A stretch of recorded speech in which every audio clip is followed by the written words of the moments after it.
જય શ્રી કૃષ્ણ, જય માતાજી. દર્શક મિત્રો, સ્વાગત છે આપનું આપણી આ ખાસ ચેનલ લાઈવ લાઈફમાં. ઓગસ્ટ 2026નો આ નવો મહિનો શરૂ થવા જઈ રહ્યો છે, ત્યારે બ્રહ્માંડમાં ગ્રહોની ચાલમાં બહુ મોટો ફેરફાર થવાના છે.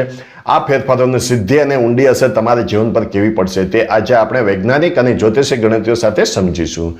જો તમારી રાશિ મિથુન છે, એટલે કે તમારું નામ ક, છ અથવા ઘ અક્ષરથી શરૂ થાય છે, તો આ વિડીયો તમારા માટે ખાસ જીવનની નવી દિશા નક્કી કરનારો સાબિત થશે. ઓગસ્ટ મહિનામાં તમારા ગ્રહો કઈ મોટી ખુશખબરી લાવી રહ્યા છે, કયા ક્ષેત્રમાં તમારે અત્યંત સાવધાન રહેવાની જરૂર છે, આ બધી જ વિગતો આજે આપણા એક જ વિડીયોમાં જાણીશું. આજના આ ખાસ વિશ્લેષણમાં આપણે 7 અલગ અલગ પાસાઓ પર વિગતવાર ચર્ચા કરવાના છીએ, જેમાં સમાવેશ થાય છે તમારા સંબંધોનું જીવન અને પ્રેમ સંબંધો, તમારી આવક અને આર્થિક સ્થિતિ, વિદ્યાર્થીઓનું કરિયર અને અભ્યાસ, સ્ત્રીઓ માટેનો ખાસ સમય અને સ્વાસ્થ્ય, તમારું વ્યાવસાયિક અને નોકરીનું જીવન, વડીલોનું નિવૃત્ત જીવન અને તમારું ગૃહસ્થ જીવન એટલે કે પારિવારિક સુખ. આ સાથે જ વિડીયોની અંદર હું તમને ઓગસ્ટ મહિના માટેના કેટલાક અચૂક અને અત્યંત સરળ ઉપાયો પણ બતાવીશ, જે તમારી મુશ્કેલીઓને ચપટીમાં દૂર કરી દેશે. તો વિડીયોને સ્કીપ કર્યા વગર અંત સુધી ચોક્કસ જોજો. દર્શક મિત્રો, કોઈ પણ રાશિનું ભવિષ્ય જાણતા પહેલા એ સમજવું જરૂરી છે કે આ મહિને આકાશમાં ગ્રહોની સ્થિતિ શું છે. જ્યોતિષ વિજ્ઞાનની ગણતરી મુજબ મિથુન રાશિના સ્વામી ગ્રહ બુધ આ મહિને ખૂબ જ રોચક સ્થિતિમાં ભ્રમણ કરશે. મહિનાની શરૂઆતમાં સૂર્યદેવ કર્ક રાશિમાં એટલે કે તમારા બીજા ભાવમાં યાની કે ધન ભાવમાં બિરાજમાન રહેશે, જે 16 ઓગસ્ટના રોજ સિંહ રાશિમાં એટલે કે તમારા ત્રીજા ભાવમાં યાની કે પરાક્રમ ભાવમાં પ્રવેશ કરશે. આ સાથે જ દેવગુરુ બૃહસ્પતિ અને શનિદેવની દ્રષ્ટિ પણ તમારી રાશિ પર સીધી કે આડકતરી રીતે પ્રભાવ પાડી રહી છે. ગ્રહોની આ ગોચર સ્થિતિ સ્પષ્ટ સંકેત આપે છે કે ઓગસ્ટ મહિનો તમારા માટે મિશ્ર ફળદાયી રહેશે. મહિનાનો પૂર્વાર્ધ એટલે કે પહેલો ભાગ થોડો મહેનત વાળો રહેશે, જ્યારે ઉત્તરાર્ધ એટલે કે 16 ઓગસ્ટ પછીનો સમયગાળો તમારા માટે પ્રગતિના નવા દ્વાર ખોલશે.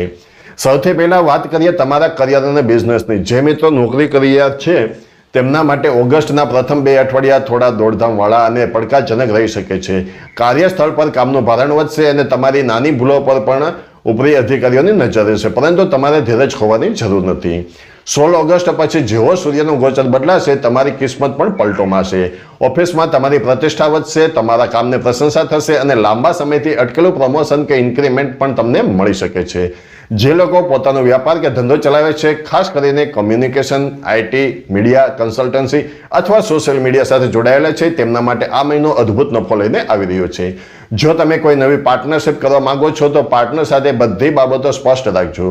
નવું રોકાણ કરવા માટે 18 ઓગસ્ટ પછીનો સમય સૌથી ઉત્તમ અને નફાકારક સાબિત થશે. હવે વાત કરીએ જેને તમે બધા આતુરતાથી રાહ જોઈ રહ્યા છો, એટલે કે તમારી આર્થિક સ્થિતિ અને આવકના સ્ત્રોત. ઓગસ્ટ 2026માં મિથુન રાશિના જાતકોની આર્થિક બાજુ ઘણી મજબૂત થવાની છે. સૂર્ય અને બુધની યુતિ તમારા ધન ભાવને ખૂબ જ સક્રિય કરી રહી છે. આના કારણે જો તમારા કોઈ નાણાં લાંબા સમયથી ક્યાંક અટવાયેલા હતા અથવા કોઈને ઉધાર આપેલા પૈસા પાછા નહોતા મળતા, તો તે આ મહિને પાછા મળવાની પૂરેપૂરી સંભાવના છે. ભૂતકાળમાં કરેલા પ્રોપર્ટી કે શેરબજારના રોકાણમાંથી પણ તમને અણધાર્યો મોટો ફાયદો થઈ શકે છે. પરંતુ મિત્રો, અહીં એક સાવધાની રાખવાની પણ જરૂર છે. આવકની સાથે સાથે તમારા વૈભવી ખર્ચાઓ પણ વધવાના છે. ઘરમાં કોઈ માંગલિક પ્રસંગ અથવા મોજ શોખની વસ્તુઓ પાછળ મોટો ખર્ચ થઈ શકે છે. તેથી મહિનાની શરૂઆતથી જ નાણાકીય આયોજન એટલે કે બજેટ બનાવીને ચાલજો. લોટરી કે જુગાર જેવા શોર્ટકટથી મહિને બિલકુલ દૂર રહેજો, નહીં તો મોટું નુકસાન થઈ શકે છે. હવે વાત કરીએ આપણા દેશના ભવિષ્ય સમાન વિદ્યાર્થી મિત્રોની. જ્યોતિષ વિજ્ઞાનના મતે મિથુન રાશિના વિદ્યાર્થીઓ માટે ઓગસ્ટ મહિનો અત્યંત મહત્વપૂર્ણ છે. મહિનાની શરૂઆતમાં રાહુની છાયાને કારણે તમારું મન અભ્યાસમાંથી ભટકી શકે છે. સોશિયલ મીડિયા, સ્માર્ટફોન કે મિત્રો પાછળ તમારો કિંમતી સમય બગડી શકે છે. પરંતુ જે વિદ્યાર્થીઓ સરકારી નોકરી, જીપીએસસી કે અન્ય સ્પર્ધાત્મક પરીક્ષાઓની તૈયારી કરી રહ્યા છે, તેમના માટે 15 ઓગસ્ટ પછીનો સમય સુવર્ણ તક સમાન છે. બુધ ગ્રહ માર્ગી થતાં જ તમારી યાદશક્તિ અને એકાગ્રતામાં જબરદસ્ત વધારો થશે. અઘરા વિષયોમાં પણ તમે ખૂબ જ સરળતાથી સમજી શકશો. જે વિદ્યાર્થીઓ ઉચ્ચ શિક્ષણ માટે કે વિદેશ જવા માટે પ્રયત્ન કરી રહ્યા છે, તેમને વિઝા સંબંધિત કામોમાં આ મહિને મોટી સફળતા મળી શકે છે. બસ આળસ છોડો અને મહેનત શરૂ કરી દો. આગળ વધીએ અને વાત કરીએ તમારા ગૃહસ્થ જીવન અને કૌટુંબિક સુખની. મિથુન રાશિના જાતકો માટે કૌટુંબિક દ્રષ્ટિએ આ મહિનો ખૂબ જ સુખદ રહેવાનો છે. જો તમારા પરિવારમાં છેલ્લા ઘણા સમયથી કોઈ જમીન, મકાન કે પૈતૃક સંપત્તિને લઈને ભાઈઓ કે સંબંધીઓ વચ્ચે વિવાદ ચાલતો હતો, તો આ મહિને વડીલોની દ્રષ્ટિને મધ્યસ્થતાથી તેનો કાયમી ઉકેલ આવી જશે. ઘરમાં કોઈ ધાર્મિક પૂજા, કથા કે નાના પ્રવાસનું આયોજન થઈ શકે છે. જેનાથી પરિવારના સભ્યો વચ્ચેનો પ્રેમ અને સ્નેહ બમણો થશે. જો કે મહિનાના પ્રથમ ભાગમાં માતા પિતાના સ્વાસ્થ્યને લઈને નાની મોટી ચિંતા રહી શકે છે, તેથી તેમની દવાઓ અને ખાવા પીવાનું ખાસ ધ્યાન રાખજો. તમારા નાના ભાઈ બહેનો તરફથી તમને પૂરેપૂરો સહકાર અને આદર મળશે, જે તમારા મનને શાંતિ આપશે. હવે વાત કરીએ આપણા અંગત સંબંધોની, એટલે કે પ્રેમ અને લગ્ન જીવનની. જે લોકો પરિણીત છે તેમના માટે ઓગસ્ટ મહિનો સંબંધોમાં નવી તાજગી અને મધુરતા લાવશે. જીવન સાથે ચાલી રહેલા જૂના મતભેદો કે ગેરસમજો આ મહિને દૂર થશે. તમે એકબીજાની ભાવનાઓને વધુ સારી રીતે સમજી શકશો. જો તમે તમારા જીવનસાથીના નામે કોઈ નવો બિઝનેસ શરૂ કરવા માંગો છો તો આ મહિને લીલી ઝંડી છે. બીજી તરફ જે મિત્રો સિંગલ છે અથવા પ્રેમ સંબંધમાં એટલે કે લવ રિલેશનશિપમાં છે તેમને થોડી સાવધાની રાખવી પડશે. ઓગસ્ટના મધ્યમાં વાણી પર સંયમ રાખવો અત્યંત જરૂરી છે. તમારા અહંકાર અથવા ગુસ્સાને કારણે પાર્ટનર સાથે નાની વાતોમાં મોટો ઝઘડો થઈ શકે છે. તમારા સાથી પર બિનજરૂરી શંકા કરવાનું ટાળો અને પરસ્પર વિશ્વાસ મજબૂત કરો.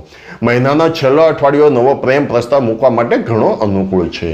હવે જોઈશું મિથુન રાશિની મહિલાઓ માટે. તો કે મિથુન રાશિની સ્ત્રીઓ માટે ઓગસ્ટ મહિનો મિશ્ર અસરો લાવશે. જે મહિલાઓ વર્કિંગ વુમન છે એટલે કે નોકરી કે વ્યવસાય સાથે જોડાયેલી છે તેમના માટે કામનું પ્રેશર વધશે. તમારે ઘર અને ઓફિસ બંને જગ્યાએ એકસાથે બેલેન્સ રાખવું પડશે, જેનાથી થોડો માનસિક થાક અનુભવાશે. આપણી ગૃહિણીઓ બહેનો માટે ઘરમાં કોઈ મોટું રિન્યુએશન, સુશોભન અથવા લાંબા સમયથી ધારેલી નવી ઘર વખરીની વસ્તુઓની ખરીદીના મજબૂત યોગ બની રહ્યા છે. સ્વાસ્થ્યની દ્રષ્ટિએ આ મહિને બેદરકારી ન રાખતા, ખાસ કરીને પગનો દુખાવો, કમરનો દુખાવો કે હોર્મોનલ બદલાવો જેવી સમસ્યાઓ પરેશાન કરી શકે છે. તેથી દરરોજ થોડો સમય યોગ, ધ્યાન અને પૌષ્ટિક આહાર લેવાનું ચોક્કસ શરૂ કરો. તમારી સર્જનાત્મકતા આ મહિને બહાર આવશે. હવે વાત કરીએ આપણા આદરણીય વડીલોના નિવૃત્ત જીવનની. મિથુન રાશિના જે જાતકો નિવૃત્ત એટલે કે રિટાયર્ડ થઈ ચૂક્યા છે તેમના માટે ઓગસ્ટ મહિનો આધ્યાત્મિક ઉન્નતિ અને પરમ શાંતિ આપનારો સાબિત થશે. તમારો મોટા ભાગનો સમય ધાર્મિક કાર્યોમાં, તીર્થયાત્રામાં અથવા ઘરમાં પૌત્ર પૌત્રીઓ સાથે આનંદ પ્રમોદમાં પસાર થશે. લાંબા સમય પછી તમારા જૂના મિત્રો અથવા સહકર્મીઓ સાથે મુલાકાત થવાના યોગ છે, જે તમારા મનને પ્રફુલ્લિત કરશે. જો તમારું કોઈ પેન્શન, ગ્રેચ્યુઇટી કે વીમા સંબંધિત સરકારી કામ લાંબા સમયથી અટકેલું હતું તો 20 ઓગસ્ટ પછી તેમાં મોટી સફળતા મળશે.